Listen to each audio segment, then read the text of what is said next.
Hi, everybody. Happy New Year, and thanks so much for joining me. Before we get started, please take a second to click subscribe to my channel to keep up with all of my latest investing and personal finance content. And please check out the link you see on your screen for a message from our sponsor, The Motley Fool, where you can get the top 10 stocks to buy right now. Happy New Year, everybody. Happy New Year, Tyler. Thanks for joining me today. If you're like me, I'm kind of eager to see what the market does this year. 2022 was pretty terrible.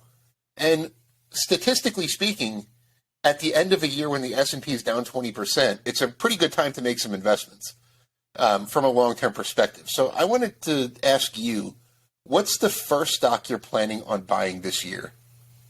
Sure. Well, thanks for having me. I mentioned this before we were going. I don't have a whole lot of ideas because one of my New Year's resolutions is to learn a lot of new subjects and new sectors. So I'm still a lot in learning phase. But one that I currently own and I could see myself buying relatively soon is GrafTech International. What they do is they build the graphite electrodes that are required for steelmaking in electric arc furnaces. So if you've ever heard of Nucor, they're kind of the innovative steelmaker in the world. They use this electric arc furnace, and they have to use these graphite electrodes that are the things that heat up steel or kind of conduct the electricity. They're a disposable product. You have to use them. They're almost a 1 or 2 time use sort of product. So a lot of recurring revenue for somebody like GrafTech, who owns more than 25% of the graphite electrode market globally.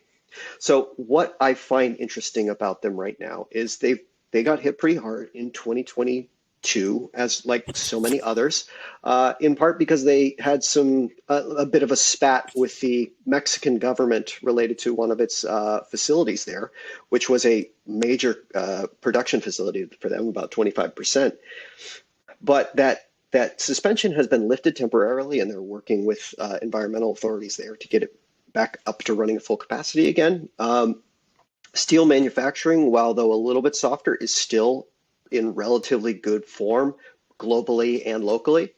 And right now, GrafTech's current stock is priced at 2.6 times its current earnings. So I feel like at that valuation, at the amount of free cash flow that it generates, the earnings that it's generating right now, even with a modest earnings decline, I think it's priced at a pretty attractive valuation, and I think there's a decent margin of safety built into there. We could see some softness, but even at that, I think we're still pretty good. I mean, it's a company that I'm admittedly not that familiar with, but you said a few things that are right up my alley. It's a big market share. They're facing short-term headwinds, and the valuation's right. I mean, that's a trifecta right there. So it's one that I'm going to do a little bit of digging into, and we'll revisit this maybe in a couple months, and I'll ask if you actually bought the stock, and we'll see how it's doing. So the first stock that I'm planning to buy, I've already done a little bit of buying, but it's been adding to existing positions.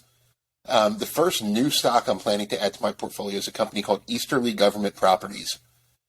You might be familiar with this. It's a real estate stock. Ticker symbol is DEA. And one thing that investors seem to be overlooking right now in a lot of cases is that it's not just exciting growth stocks that have been beaten down. A lot of income-focused stocks have been beaten down as well, especially ones like this that are very, very stable. So if you're not familiar, Easterly Government Properties, they're a real estate investment trust. They invest in a variety of commercial property types, but with one thing in common. Their only tenant is the United States government. So you can't really get much more of a stable tenant base than that.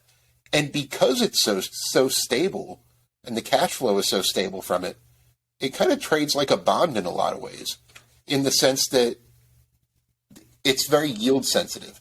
As prevailing interest rates go up, because it's essentially a yield focused instrument, the yield of Easterly goes up, hence the stock price goes down. It's down 37% from the highs, despite the business being just fine. I mean, sure, there are some headwinds. Higher interest rates mean higher cost of capital to grow, things like that. But on the most part, the business is doing just what it always has. It yields well over 7% at the current stock price. And when your only tenant's the U.S. government, that's pretty stable to me. So wondering if you're going to try to talk me out of this one. I don't think so. Not at this price, like you said. It's very stable, good counterparty, credit worthiness. So, no worries of like, a tenant losing business or anything like that. And like you said, very slow growth. So, but I'm very much okay with that at the current valuation. With T-bills right now at like 4%, there has to be some premium to your equity. And at 7.4 in your dividend yield, that's not too bad. I could I could see maybe waiting a little bit, see if we could get a little bit more yield in the event that, the interest rates continue to rise. But all in all, it's not a business that I would be too worried about over the long term. No, it's not going to make you rich, but it's like a bond with a little bit of upside. And like you said, at this valuation, it makes a whole lot of sense. So before we go, I want to kind of run down 4 other stocks on the top of my watch list, and I want you to just give your quick, immediate reaction to it. Say yes, no, or run away. Let's go with that. So number 1 is CrowdStrike. I don't have any cybersecurity exposure, so that's on my list right now at the current price. I'm going to say no because I know nothing about it. Okay, fair enough. Number 2, and I think I know what you're going to say on this, Innovative Industrial Properties, IIPR. Run away. Counterparty credit risk is way too high for me.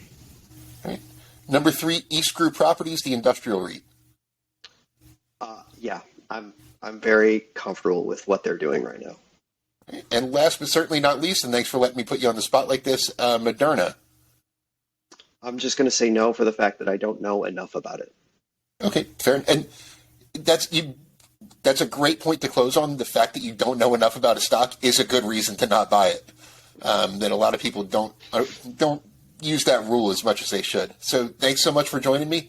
I certainly learned a lot. I have a new stock to look into right now. And Tyler, thanks for joining me. I want to thank The Motley Fool for sponsoring this video. The Motley Fool is a company that provides investing insight and stock recommendations for investors of all skill sets and risk levels. You all know how much I love researching new stocks and trying to find the next best investment. So I'm proud to partner with The Motley Fool to bring you 10 stock picks from their popular product, Stock Advisor. Stock Advisor has beaten the market by more than 3 times. So go to fool.com/Frankel to get your 10 stock picks now.